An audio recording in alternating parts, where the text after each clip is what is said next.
Hello, my name is Nina, and many people ask me how I make healthy greens to eat without a lot of physical work. So there's two types of people, the ones who love to dig in the dirt and love large land, and the ones who have small patios and mostly purchase their veggies at farmers markets or grocery stores.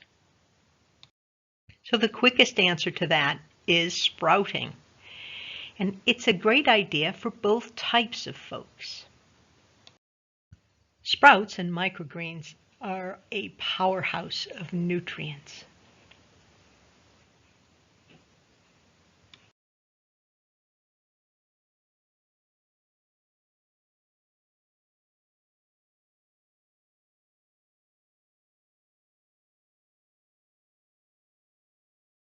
So there's a couple of different ways of going about this sprouting business.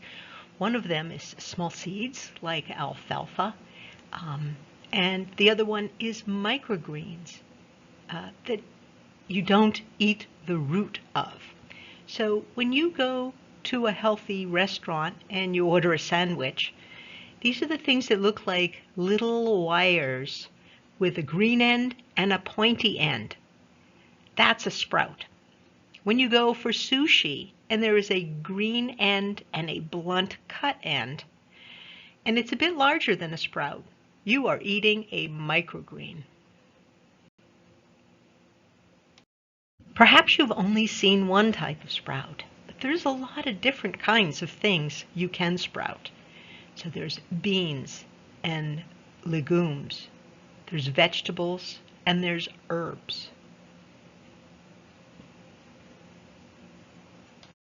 So microgreens are the things that you're growing in soil, very thin amount of soil, but these are the kinds of things you can grow. So it's sunflower seeds, my personal favorite. There's basil, kale, arugula, and broccoli available in this form. So here are the basics. The equipment is cheap and available, so it's a small investment. But you must be willing to water them 3 times a day.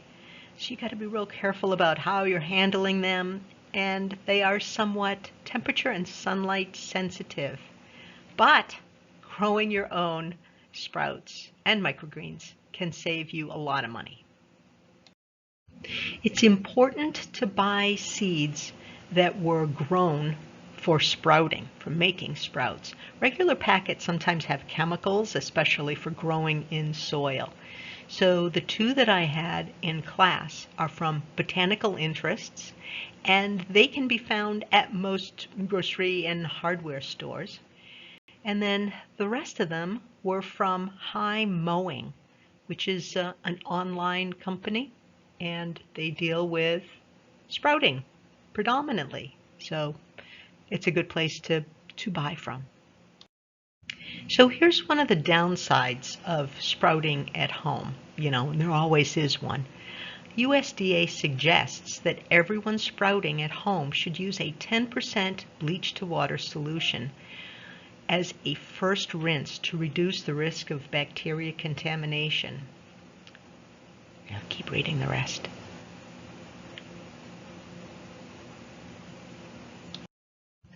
So here are the steps. Prepare your bleach solution. So it's 1 tablespoon of bleach to 1 gallon of water. You rinse the seeds for about 10 to 15 minutes. Then you rinse thoroughly. So after soaking, rinse the seeds with cold, clean water to remove any traces of the bleach. And then you proceed as normal for sprouting. On the flip side, many people are concerned about bleach's toxicity and refuse to use it. This is something each person must research and decide for themselves. The internet also says that hydrogen peroxide or vinegar are alternatives to bleach, and I have not verified that. This is a nice example of what happens to the size of things when you soak them or sprout them too. So the one on the left is a dried garbanzo bean. The one on the right is a 3-day sprout. So this is kind of another category of sprouting. And it doesn't need to have a long thing, and it doesn't need to have soil either. So you can see this little tiny nub on the right-hand garbanzo. And many people will cook this. Some people will eat it just as it is because there's these amazing enzymes in it as it is first starting up, super healthy. And some people prefer to cook it. And so now watching an audio version of this, you don't have the benefit of the taste test in the classroom. So chickpeas are the main ingredient to hummus, and I sprouted the ones that we were eating in class. So for me, I put them into the blender, the Vitamix, and I added my seasonings, and there was still this kind of dense mouth feel that was not good for my household. So then the one that I brought into class, I also cooked it in the Instapot for 15 minutes. And then I used an immersion blender when I added some of the liquids. So you can see the recipe here real quick, and I'm very happy to send it to you if you like. But seasoning is kind of a personal choice.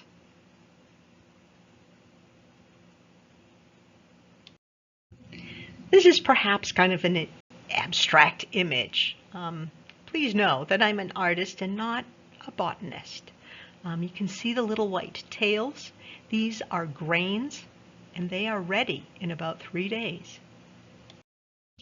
So this is my regular salad coming from my garden, and then I used a handful of the Ancient Eastern blend from the High Mowing online company. And the ingredients, because they mix this up ahead and sell it as a group as opposed to individual ones. So it's fenugreek, lentils, kamut, which is a type of wheat, mung, adzuki, beans, and sometimes there's some other things, like soy and wheat and mustards. So to me, it's a lovely blend. You might want to make your own. Over the years, people have come up with a lot of different devices to sprout in. And the mason jar is great. It's easily available. This one I bought because I do a lot of traveling, and you can pack it nicely.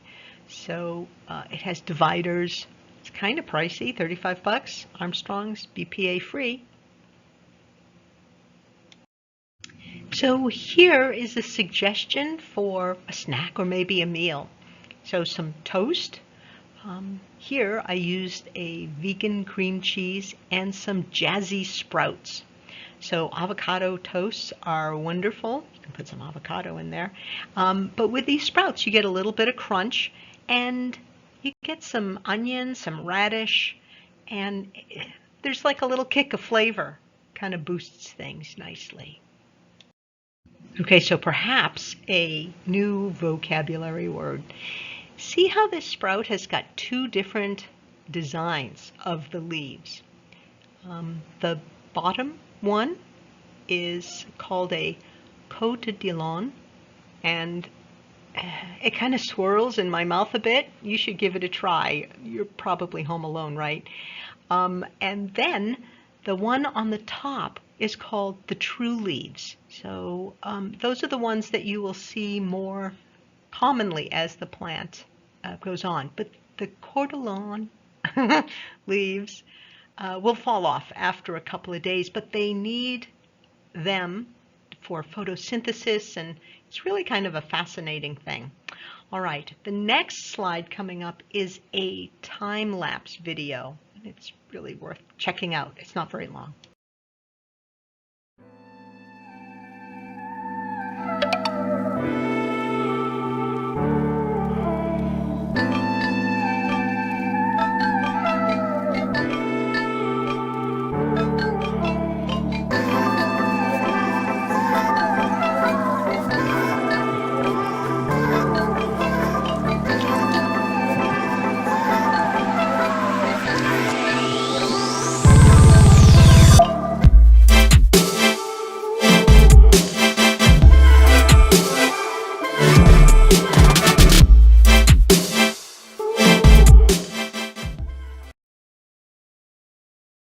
So since this class has already happened, here at this slide, we took a break. We tried some sprouts, we handled the containers, we went outside, and that gave me time to switch topics. I was very excited about the DIY strawberry tower.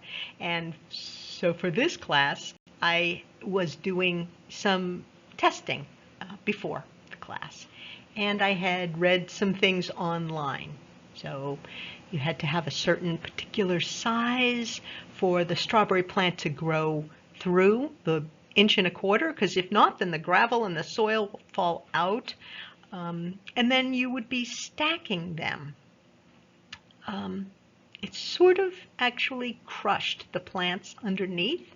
And so I decided to just do them as a single plant. I need to say that it's important to not trust everything on the internet. And that's really worth saying a few times.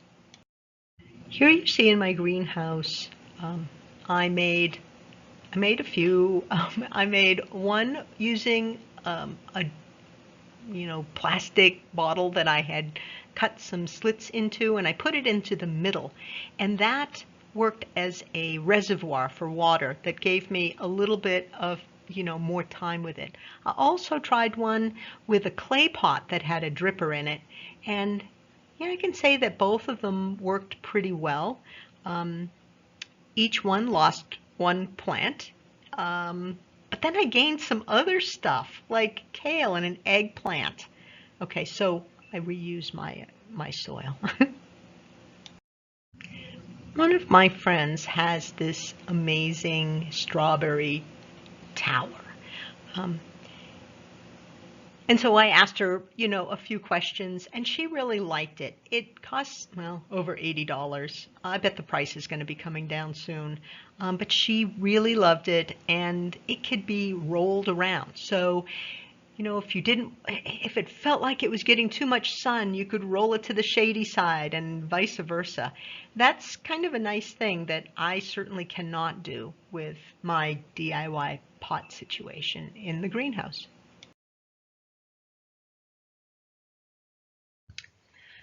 The Warner Springs Hub got 2 big loads of compost from their recycle yard in San Diego.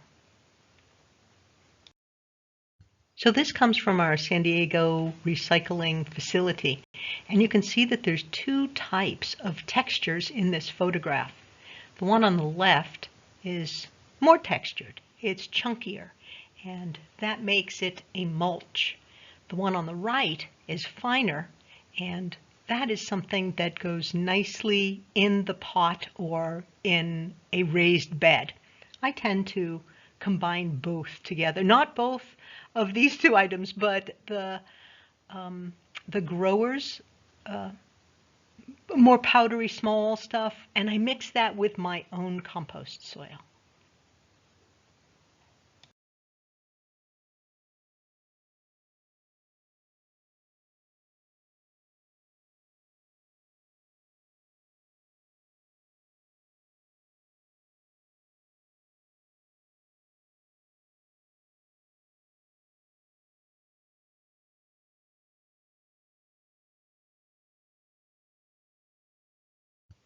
This image is from their website, as is the wording. So I will pause a little bit so you can read that. But I think a minute ago I just said 3 inches, 4 inches for success.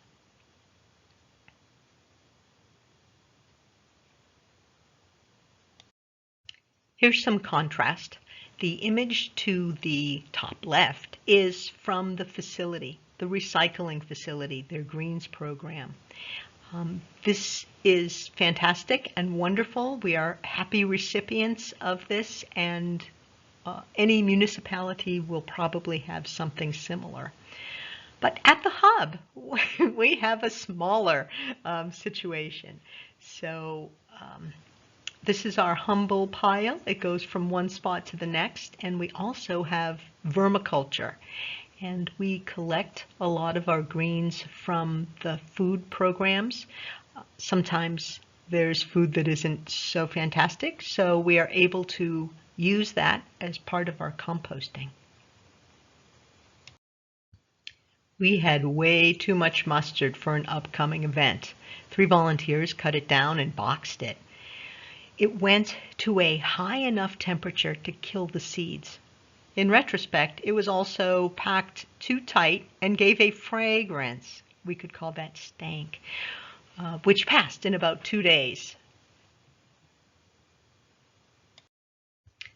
We love the worms who work tirelessly and they reproduce hermaphroditically. But check out the prices for buying them. So it's $20 for this pail. And, really no judgment. Just choose the best way for your lifestyle.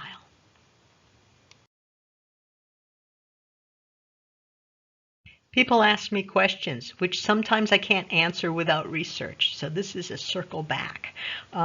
Purple potatoes contain anthocyanin. I'm not sure if I said that properly, but I will pause for you to read through. So the question was, what makes potatoes purple?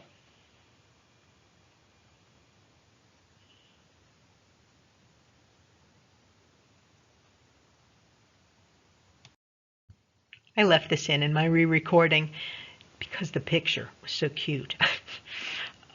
We went to the Oasis Camel Dairy in Ramona, California. If you get a chance, it was well worth it, and the kids really had a blast too.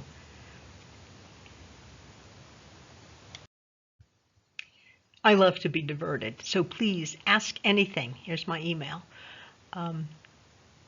Brittany is the executive director at the Hub. She's available too. You'd have to go to the Warner Hub website. I have recipes that I haven't figured out how to attach. So if there's something that you would like to know, just ask me directly and I'll be happy to send it off to you. All right. Thanks very much.